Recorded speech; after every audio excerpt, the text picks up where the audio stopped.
बिस्मिल्लाहिर्रहमानिर्रहीम। अस्सलाम वालेकुम नाज़रीन, आप यूट्यूब चैनल देख रहे हैं। मैं इमरान खान हूँ। इस वीलॉग में बड़ी ख़बरें हैं, बहुत इंपॉर्टेंट चीज़ें हैं, लेकिन मुझे एक पैटर्न के साथ चलना पड़ेगा। लेकिन थोड़ा सा आपको बताता हूँ, पाकिस्तान तहरीक इंसाफ का आज जलसा है पेशावर में और पूरे पाकिस्तान से लोग वहाँ जा रहे हैं। इस पर हम बाद में बात करेंगे, क्योंकि ये जलसा आज इमरान खान साहब की बड़े लंबे अरसे के बाद एक कॉल है और उस सिलसिले में एक जलसा है जो पाकिस्तान तहरीक इंसाफ का एक बड़ा इम्तिहान है।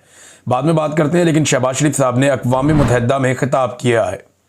तवक्को की जा रही थी कि वो खुलकर पाकिस्तान के मामलात और आलमी मामलात उनके ऊपर बातचीत करेंगे। लेकिन सबसे पहले हम देखते हैं कि बॉडी लैंग्वेज, शहबाज शरीफ साहब की जो बॉडी लैंग्वेज है वो मज़ायका खेद, उसको अगर मैं कहूँगा तो वो गलत नहीं होगा।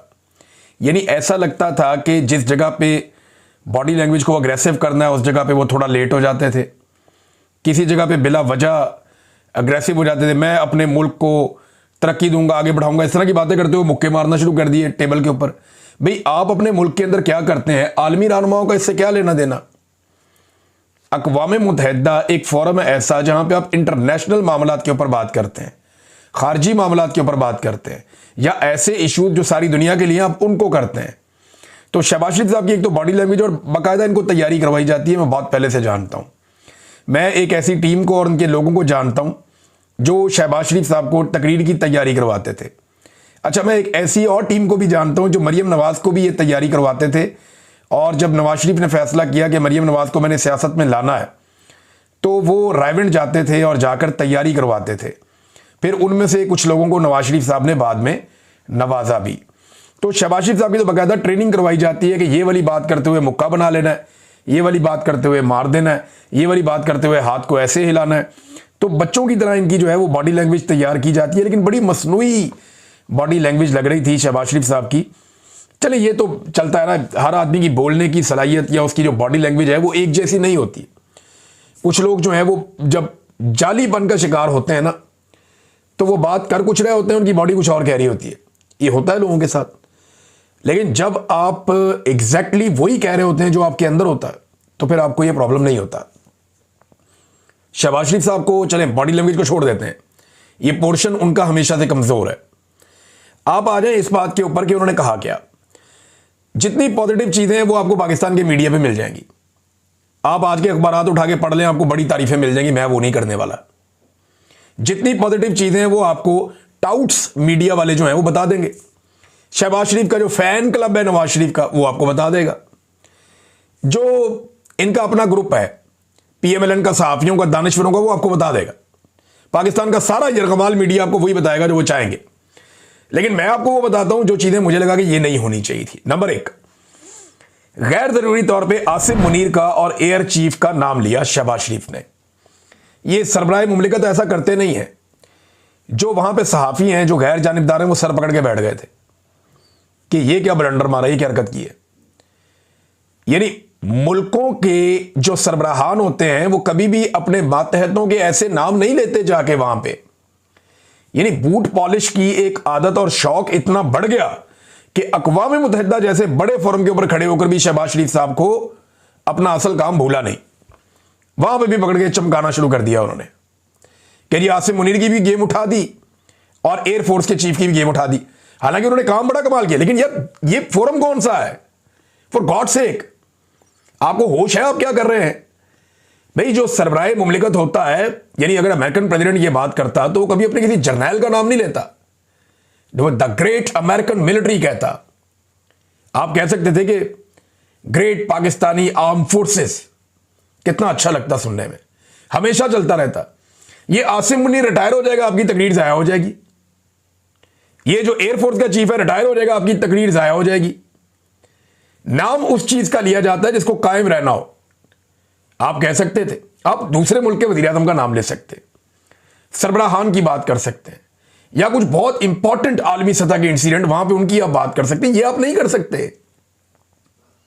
ये फेयर नहीं है। यानी अगर आपको कहना था, आप कहते कि अजीम पाकिस्तानी कौम और अजीम पाकिस्तानी सिक्योरिटी फोर्सेस, ये है वर्ड जो कहने वाले थे। लेकिन क्योंकि शहबाज शरीफ साहब को आदत पड़ गई है हर तकरीर में, हर जगह पे उनकी तकरीर मुकम्मल ही नहीं होती जब तक कि वो फील्ड मार्शल साहब की गेम ना उठा दें। तो जनाब गेम उठाने के चक्कर में उन्होंने ये कर दिया। और वहां सहाफ़ी मुख्तलिफ सफारतकार, उनसे वो बातें कर रहे थे सहाफ़ी, वो कहते हो सारे सर पकड़ के बैठे हुए थे कि यार ये क्या लेवल है आपके वजीर आजम का। नंबर 1। नंबर 2, ट्रंप को नोबेल पीस प्राइज के लिए तारीफों के पुल बांध दिए शहबाज शरीफ ने, और कहते ये जी कि क्योंकि इंडिया पाकिस्तान की लड़ाई रुकवाई है। भाई एक तरफ आप क्लेम करते हैं कि इंडिया डर गया था, खुद भाग कर गया अमेरिका के बाद, उसने कहा कि साड़ी जान छुड़ाओ, तो अमेरिका ने जंग रुकवा दी, पाकिस्तान को पैगाम भेजा, पाकिस्तान ने कहा ओके। क्या हम कोई पागल है? क्या हम कोई जनूनी है? या हमें कोई शौक चढ़ा हुआ है लड़ने का, या एटम बम मार के अपने एक दूसरे को तबाह कर देना था अगर डोनाल्ड ट्रंप ना होता? या अगर डोनाल्ड ट्रंप ना होता तो आज इंडिया और पाकिस्तान सफा हस्ती भी ना होते, मिट जाते। यानी इतने गए गुजरे तो हम नहीं है ना। अब डोनाल्ड ट्रंप ने एक रोल तो उसका ये था ना कि ठीक है जी बीच में एक बंदा गारंटी है, अभी तुसी भी ना मारो, तुसी भी ना मारो, बात खत्म। लेकिन इतनी गेम उठाई उनकी कि उन्हें अब कह रहे हैं डोनाल्ड ट्रंप को कि जनाब इनको अमन का नोबेल प्राइज दिया जाए। और उसी टाइम पे शहबाज शरीफ साहब एक और चीज पे जोर दे रहे हैं कि इसराइल के अंदर फौरी तौर पे जंगबंदी करवाई जाए, फौरी तौर पे जंगबंदी करवाई जाए, और कोई रास्ता नहीं है, इसके लिए इकदाम किए जाए। बड़ी जज्बाती जुमले उन्होंने बोल दिए। भाई जंगबंदी के खिलाफ रुकावट कहां पे है? अक़वाम मुत्तहिदा में जब भी करारदाद आती है कि इसराइल को जंगबंदी पे आमादा किया जाए और गजा में जंगबंदी की जाए, फलस्तीनियों का नाहक खून जो बह रहा है उसको रोका जाए, जब भी करारदाद आती है तो अमेरिका वीटो कर देता है, डोनाल्ड ट्रंप की गवर्नमेंट वीटो कर देती है। जब भी करारदाद आती है एक तरफ कह रहे हैं कि जंगबंदी करो, और जंगबंदी के लिए जो भी करारदाद आती है उसको वीटो कर देते हैं डोनाल्ड ट्रंप की गवर्नमेंट, और दूसरी तरफ कह रहे हैं कि डोनाल्ड ट्रंप को अमन का नोबेल पीस प्राइज वो है वो दे दें, Nobel peace prize Donald Trump को दे दें। और डोनाल्ड ट्रंप की हुकूमत रुकवा रही है किसको? जंगबंदी को, रुकवाने के रास्ते में रुकावट है, और साथ ये कह रहे हैं जंगबंदी भी करवा दें। शहबाज शरीफ साहब को समझ आ रही है वो क्या कह रहे हैं? मसला पाकिस्तान इंडिया का इतना बड़ा नहीं था, मसला दुनिया में 2 ही मसले इस वक्त बड़े। एक मसला जो फलस्तीनियों के ऊपर लगातार यलगार हो रही है, गजा का मसला है, दूसरा यूक्रेन का मसला है। बाकी तो मसले इतने बड़े है ही नहीं। तो ये डोनाल्ड ट्रंप की गेम भी उठाई। अच्छा, दूसरा ये इनको यहां मुतालबा करना चाहिए था शहबाज शरीफ को कि मैं अमेरिका में मौजूद हूं, मैं अमरीकी हुकाम से ये मुतालबा करता हूं कि आइंदा जब भी करारदाद आए जंगबंदी के लिए तो अमेरिका उसको वीटो ना करे। और यही बात शहबाज शरीफ को डोनाल्ड ट्रंप के सामने करनी चाहिए थी, लेकिन उसके लिए जरूरत चाहिए। जो आदमी अपने आर्मी चीफ के सामने नहीं बोल सकता, वो डोनाल्ड ट्रंप के सामने क्या बोलेगा? फिर सैलाब के मामले में शहबाज शरीफ साहब ने कहा जी कि सैलाब आया हुआ है, तबाही है, हम जी लोन नहीं लेना चाहते, यानी इमदाद हमें मिलती नहीं है, लोन हम लेना नहीं चाहते। ये सूरत हाल तो फिर यही है ना। तो सैलाब मुतासरीन के लिए आपने किया क्या है मियां साहब? जब से पाकिस्तान में सैलाब आया आप टिक ही नहीं रहे पाकिस्तान में। कभी आप चाइना चले जाते हैं, कभी आप कहीं चले जाते हैं, कभी आप यूएई चले जाते हैं, कभी आप लंदन चले जाते हैं, कभी आप यूरोप चले जाते हैं, अब आप अमेरिका पहुंच गए, अब आप वापस आने का आप नाम ही नहीं ले रहे। पाकिस्तानी डूब डूब के थक गए, वहां पे पानी में से लाशें निकल रही हैं। ना आपने लोगों को खुराक दी, ना आपने लोगों को रेस्क्यू किया, ना आपने लोगों को बचाया डूबने से, कोई ख्याल उनका नहीं रखा। बीमारियां वहां पे फैल गई हैं, और अब जाके दुनिया को एक कहानी नहीं सुना रहे हैं। क्लाइमेट चेंज के लिए आपने क्या किया? क्या कोई शजरकारी मुहिम आपने चलाई? कोई भी नहीं। क्या आपने दरख्तों की कटाई रोकी? कोई भी नहीं। क्या आपने किसी भी लेवल के ऊपर पाकिस्तान में क्लाइमेट चेंज के जो असरात हैं उनको कम करने की कोई कोशिश की? बिल्कुल नहीं की। तो जब आपने ये किया नहीं तो फिर आप इसके ऊपर बातें नहीं कर सकते ना। नाज़रीन, एक और बड़ा डरावना ख्वाब जो ख्वाजा आसिफ साहब को देखना पड़ गया वो मैं आपको बताता हूं, लेकिन पहले एक खबर, एक बड़ी खबर मैं आपके सामने रखूंगा। मेरे एक सोर्स ने यह दावा किया अमेरिका से, और उसका दावा यह है कि पाकिस्तान इसराइल को तस्लीम करेगा। और दावा उसने यह किया कि कैसे तस्लीम करेगा वो भी उसने मुझे बताया। उसका यह कहना है कि फलस्तीन के कुछ इलाकों के लिए एक निगरान फौज तश्कील दी जाएगी, एक फोर्स बनाई जाएगी जिसमें मुख्तलिफ ममालिक के फौजी और अफसरान होंगे। ये फिर सुन लें आप। वो ये कह रहा है कि फार्मूला जो अंदर खाते तय पा गया वो ये पा गया कि फलस्तीन के इलाकों के लिए एक निगरान फोर्स बनाई जाएगी, और वहां पे जो फोर्स बनाई जाएगी उसमें मुख्तलिफ ममालिक के सिक्योरिटी फोर्सेस होंगी, और उसमें पाकिस्तान की शमूलियत इस शर्त के ऊपर हो जाएगी कि पाकिस्तान इब्राहिम अकॉर्ड के ऊपर दस्तखत कर दे। आगे बात समझ। तो मैंने कहा जी ये इससे क्या फर्क पड़ता है? पाकिस्तान तो फलस्तीन में जा रहा है ना हिफाजत के लिए, तो इसराइल का इससे क्या? उन्होंने कहा नहीं, पाकिस्तानियों को यह चूरन बेचा जाएगा जो उसका दावा है कि पाकिस्तानियों को, सोर्स है मेरा, ये उसका दावा है और मैंने आपको एज इट इज बता रहा हूं। उसने कहा जी पाकिस्तानियों को ये चूरन बेचा जाएगा कि जनाब क्योंकि हम फलस्तीनियों की मदद करने के लिए वहां पे जा रहे हैं उस सरजमीन पे, लिहाजा इस नेक मकसद के लिए अगर इसराइल को तस्लीम भी करना पड़े तो ये कोई बुरी बात नहीं है। तो इस तरह पाकिस्तानियों को बताया जाएगा ये मस्जिद अक्सा के तहफ़्फ़ुज़ के लिए हम जा रहे हैं, ये अल्लाह ताला ने हमें सादत दे दी है, लिहाजा हम इसराइल के साथ इब्राहिम अकॉर्ड पे दस्तखत कर रहे हैं। ये एक चूरन कौम को बेचा जाएगा, ये मेरे एक सोर्स ने मुझे ये बात बताई और वो कहता है जी मैं इस बात के ऊपर कायम हूं, ये होगा। बहरहाल मैंने आपको पहले बताया वक्त से। एक और चीज़ नाज़रीन, ख्वाजा आसिफ साहब ने, जो खातून एक थी जो ख्वाजा आसिफ साहब के पीछे भी बैठी हुई थी, उन्हें वज़ीर आज़म की सीक्रेट फाइल्स तक रसाई भी है। उनका क्लेम है कि वज़ीर आज़म की ये जो तकरीर है जिसमें इतने बड़े बड़े ब्लंडर्स हैं ये उन्होंने लिखी है, लिखवाई है और वो खातून का मुबैना तौर पे इसराइल के साथ एक ताल्लुक़ भी है, हमायती हैं वो कि पाकिस्तान इसराइल को तस्लीम करे, यानी प्रो इसराइल उनके ख्यालात हैं। तो ख्वाजा आसिफ साहब ने तो उसे डिसोन कर दिया, उन्होंने कहा मेरा कोई तल्लक नहीं है और मैं जानता भी नहीं भाई किसने लाके पीछे बैठा दिया। वज़ीर कानून से पूछा, वो कहता मैं नहीं जानता किसने लाके बैठा दिया। वज़ारत खारजा से पूछा, वो भी भाग गए। उन्होंने कहा जी इस औरत से हमारा कोई ताल्लुक नहीं है और ना ही इस खातून को लाकर यहां पे इसहाक डार साहब ने बैठाया। हालांकि जर्नलिस्ट जो है उनका ये दावा है, जो जर्नलिस्ट इसको जानते हैं इस मामले को, उनमें से एक बड़े सीनियर जर्नलिस्ट हैं, उन्होंने दावा किया कि ये खातून जो यहां पे आके बैठी हैं ये जब तक के वजीर खारजा की क्लियरेंस नहीं ना हो ये आके बैठ नहीं सकती, मुमकिन नहीं है। बहरहाल आज उस खातून को एक साइड में बैठा दिया गया कॉर्नर में, वो वहां नहीं बैठी जहां पहले बैठी थी। लेकिन इस खातून के बारे में बड़े अजीब किस्म की पुरस्कार बातें सामने आ रही हैं। मैं कोई इनके खिलाफ नहीं हूं, देखें ये उनका राइट है कि वो ये समझे कि पाकिस्तान को क्या करना चाहिए, इसराइल के प्रो होना या खिलाफ होना ये उनका जमहूरी हक है, अगर वो उसके खिलाफ हैं उनके हक में। लेकिन पाकिस्तान का एक मौक़िफ़ है जिस वजह से पाकिस्तान का वज़ीर दिफा, वज़ीर कानून, वज़ारत खारजा कोई भी उसको ओन नहीं कर रहा। अब एक ऐसी खातून जैसे कोई भी ओन नहीं कर रहा, वो पाकिस्तानियों के खर्चे में एयरफोर्स 1 के अंदर बैठती है और अमेरिका पहुंच जाती है। वो वज़ीर आज़म के साथ होटल में रहती है और वहां उनके सीक्रेट फाइल्स तक उनकी रसाई होती है। उसके बाद वो अक़वाम मुत्तहिदा के अंदर दाखिल हो जाती हैं और सब कह रहे हैं जी हमें पता ही नहीं है। How is it possible? ये बड़ी अजीब चीज़ है। अब एक आदमी रह गया शहबाज शरीफ जो इसके बारे में कुछ बता सकता है। बहरहाल देखते हैं शहबाज शरीफ साहब इसके बारे में क्या कहते हैं। ख्वाजा आसिफ साहब का एक और बड़ा हैरान कुन ब्लंडर सामने है। वैसे ख्वाजा आसिफ साहब को ना काबू करना चाहिए, ये इंटरव्यू देकर फंस जाते हैं। ख्वाजा साहब ने मेहदी हसन साहब को इंटरव्यू दे दिया और ख्वाजा साहब समझे जैसे पाकिस्तान का कोई सहाफ़ी इनके साथ तयशुदा इंटरव्यू कर रहा है, तो वो वहाँ पे मौजे मारते हुए चले गए, मटर कश्तियाँ करते हुए, जनाब मसला ही कोई नहीं, मैं तो पाकिस्तान में बड़े इंटरव्यू देता हूँ। तो जनाब पाकिस्तान में आपको हल्की हल्की गेंदें फेंकते हैं। आपने कभी पाकिस्तान में उस सहाफ़ी को जो आपसे सख्त सवालात करे कभी इंटरव्यू दिया ही नहीं। कभी आए ना सामना करें, आपको पता चलेगा इंटरव्यू होता क्या है। बहरहाल मेहदी हसन के हत्थे चढ़ गए। मेहदी हसन ने फिर इनसे सवालात किए। उन्होंने कहा जी आपके मुताबिक पाकिस्तान में हाइब्रिड निज़ाम है, दोगला।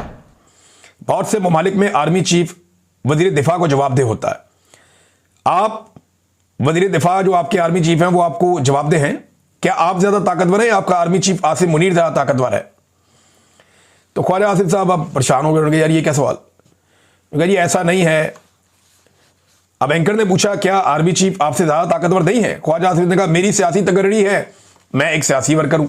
हालांकि ख्वाजा आसिफ को कहना चाहिए था कि मेरा ओहदा बड़ा है, I am the boss, he is my subordinate, वो एक आर्मी चीफ है, ये कहना चाहिए था। लेकिन वो ये कहने की जुर्रत ही पैदा नहीं कर सके, वो कह ही नहीं सके। अमेरिका में बैठ के भी सहमा हुआ आपका वज़ीर दिफा कि मेरा सबॉर्डिनेट इतना ताकतवर है, और ये रियलिटी है। अब इस रियलिटी को आपके मुंह पे मारा उठा के एक गैर मुल्की एंकर ने। और देखा दूसरे ममालिक में जैसे यहां अमेरिका में पीटर हेगेट्स फौज के सरबराह को फारिग कर सकते हैं, क्या आप ऐसा कर सकते हैं? ख्वाजा आसिफ ने फिर जवाब नहीं दिया। उन्होंने कहा जी अमेरिका में मुख्तलिफ सिस्टम है। उन्होंने कहा जी अमेरिका में जमहूरियत है। ख्वाजा आसिफ ने कहा नहीं डीप स्टेट है। उन्होंने कहा क्या पाकिस्तान में डीप स्टेट नहीं है? ख्वाजा आसिफ ने कहा हर मुल्क में डीप स्टेट होती है। यानी बात का जवाब नहीं दे रहे, बतंगड़ बना रहे हैं बात का।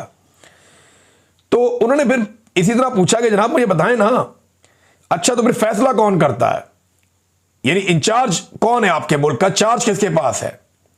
ख्वाजा आसिफ ने कहा, मैंने कहा जी हाइब्रिड निज़ाम है, यानी चार्ज किसी के पास नहीं है, चार्ज तो आर्मी चीफ के पास ही है। सच्ची बात तो ये, अब ख्वाजा साहब बेचारे बोल नहीं सकते। उन्होंने कहा जी अगर आर्मी चीफ कहें दाएं जाना है और आप कहें बाएं जाना है तो क्या करेंगे? ख्वाजा साहब ने कहा जी मुशावरत कर लेंगे, फिर उसके बाद और क्या करेंगे। और मुशावरत में वही होता है जो आर्मी चीफ कहता है, ये मैं भी जानता हूं, आप भी जानते हैं और सब ही ये जानते हैं। सहाफ़ी मेहदी हसन ने ख्वाजा आसिफ साहब से पूछा कि इमरान खान साहब को जो आपने जेल में रखा हुआ है, इस पे एमनेस्टी इंटरनेशनल की बड़ी क्लियर रिपोर्ट है और अक़वाम मुत्तहिदा की भी एक रिपोर्ट है, UN working group on arbitrary detention. उन्होंने कहा जी उनकी बाकायदा रिपोर्ट्स हैं कि इमरान खान के जेल में रखने की कोई कानूनी वजह नहीं है, जबरी तौर पर गिरफ्तार रखा गया है, जो बैनुल अक़वामी कानून की खिलाफ वर्जी है। ख्वाजा साहब ने कहा ये उनकी राय है।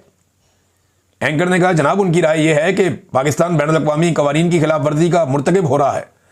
ख्वाजा साहब ने कहा जी मैं इत्तफाक नहीं करता इस बात से, मुझे इस बात से इत्तफाक नहीं है। तो ख्वाजा साहब को ना जान छुड़ानी मुश्किल हुई थी बहुत सारे सवालात पे। फिर जब ख्वाजा साहब से पूछा गया कि जनाब आपने पॉलिटिकल पार्टी पे बहुत जुल्म किया है, आपने आज़ादी इज़हार राय को दबाया, तो बड़ी ढिठाई से ख्वाजा साहब कह रहे हैं जी कुछ भी नहीं किया हमने तो ऐसा। पाकिस्तान तहरीक इंसाफ तो बहुत आज़ाद जमात है पाकिस्तान में। अभी आपको पाकिस्तान तहरीक इंसाफ एक दरखास्त दे देना, हमने लाहौर में जलसा करना है, तो पूरे के पूरे निज़ाम को मौत पड़ जाएगी। फिर ख्वाजा साहब ने एक और झूठ बोल दिया। जब उन्होंने कहा जी कि इमरान खान के साथ जुल्म और ज्यादती हो रही है, तो ख्वाजा साहब ने कहा जी मुझे भी तो 6 महीने जेल में रखा गया था। अब ख्वाजा साहब की जेल क्या थी, ये 6 महीने जेल किस चक्कर में रहे थे, जरा ये आप सुन लें। ख्वाजा साहब गिरफ्तार होते हैं 29 दिसंबर 2020 को। 29 दिसंबर, यानी दिसंबर की आखिरी 2 दिनों में गिरफ्तार हो गए। 16 फरवरी को ख्वाजा साहब अस्पताल आ गए अपने आंखों के इलाज के लिए। पहले ये मेयो अस्पताल में रहे, फिर उन्हें पसंद नहीं आया और जिन्ना अस्पताल चले गए। और फिर 24 जून को जब तक वो रहे फिर वो अस्पताल में ही रहे।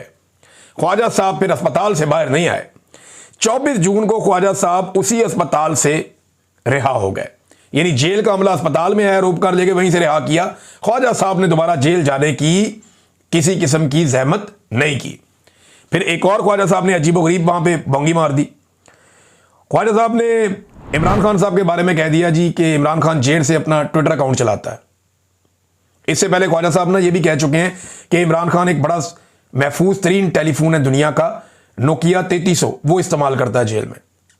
अच्छा, नोकिया 3300 अगर आपको याद है, ये जरा शक्ल देख लें आप, हम आपको दिखा देते हैं, देख लें आप। ये इसके ऊपर तो टच स्क्रीन ही नहीं है।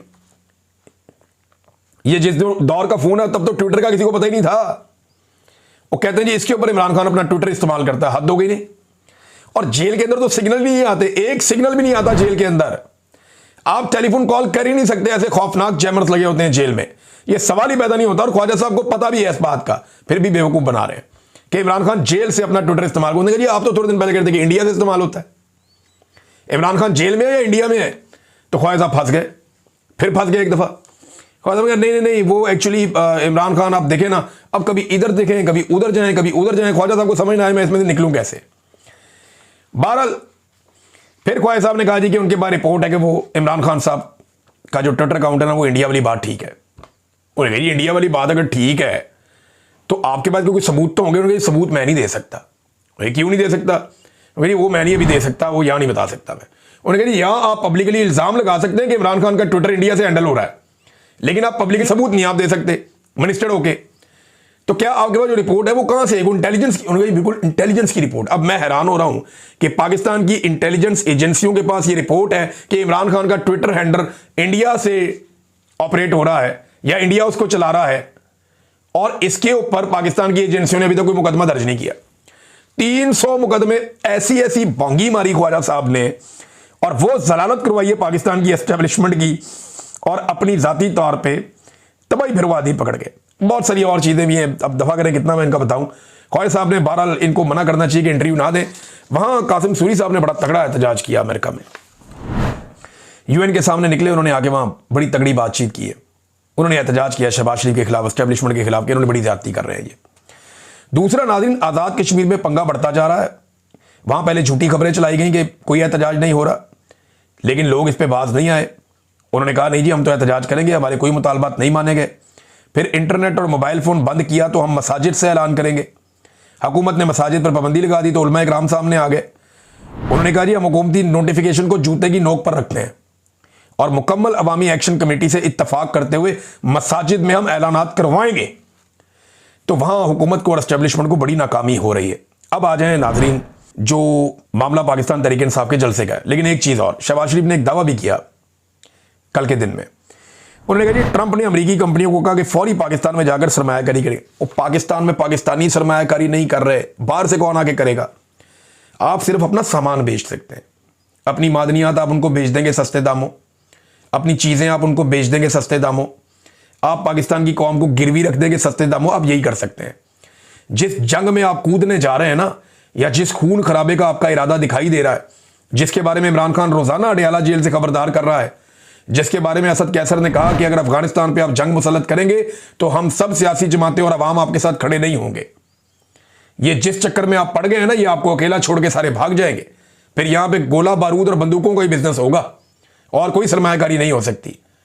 तो मियां साहब होश के नाखून लें। इमरान खान के खौफ ने आपको दर दर पे सजदा करवा दिया है, पूरी दुनिया के सामने आपको झुका दिया है। जाके इमरान खान से माफी मांग लें, आपकी जान छूट जाएगी, वरना पूरी दुनिया में आप ऐसे ही सजदे करते फिरेंगे, मीठे मीठे मुंह बना के आप लोगों की खुशामदें ही करते फिरेंगे। आपको कभी कॉन्फिडेंस आएगा ही नहीं, और जब तक इमरान खान या उसके फॉलोअर्स हैं, ये आपको छोड़ेंगे भी नहीं। नाज़रीन, पाकिस्तान तहरीक इंसाफ का पेशावर में जलसा और पूरे पाकिस्तान से काफिले इस तरफ जा रहे हैं। आज हम इसके ऊपर एक ट्रांसमिशन करने जा रहे हैं, क्योंकि टीवी चैनल तो करेंगे नहीं, तो हम सारे जो डिजिटल मीडिया के लोग हैं जिनकी आवाज़ें बंद की गई हैं, हम सब मिलकर आज एक बड़ी ट्रांसमिशन करेंगे। सिंध से, बलूचिस्तान से, पंजाब से, आज़ाद कश्मीर से, गिलगित बल्तिस्तान से और पूरे खैबर पख्तूनख्वा से काफिले पेशावर की तरफ बढ़ रहे हैं। मुझे पाकिस्तान तहरीक इंसाफ के कुछ ज़राए ने बताया कि ब्यूरोक्रेसी की हरकत बहुत अजीब है और ऐसा लगता है कि हमारे जलसे के खिलाफ साजिशें भी हो रही हैं। लेकिन चले, अगर आवाम निकल आई बड़ी तादाद में तो फिर तो जलसा कामयाब हो ही जाएगा।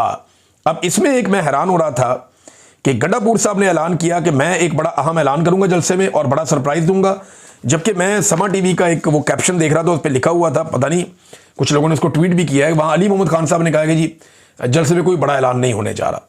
अब लेट्स सी क्या होता है क्या नहीं होता। बहरहाल जलसा आज पाकिस्तान तहरीक इंसाफ का है, इमरान खान की कॉल है, इमरान खान ने खुद कहा है कि लोग आए। लेट्स सी क्या होता है जलसे में। अब तक के लिए इतनी, अपना ख्याल रखिएगा, अपने चैनल का भी। अल्लाह हाफिज।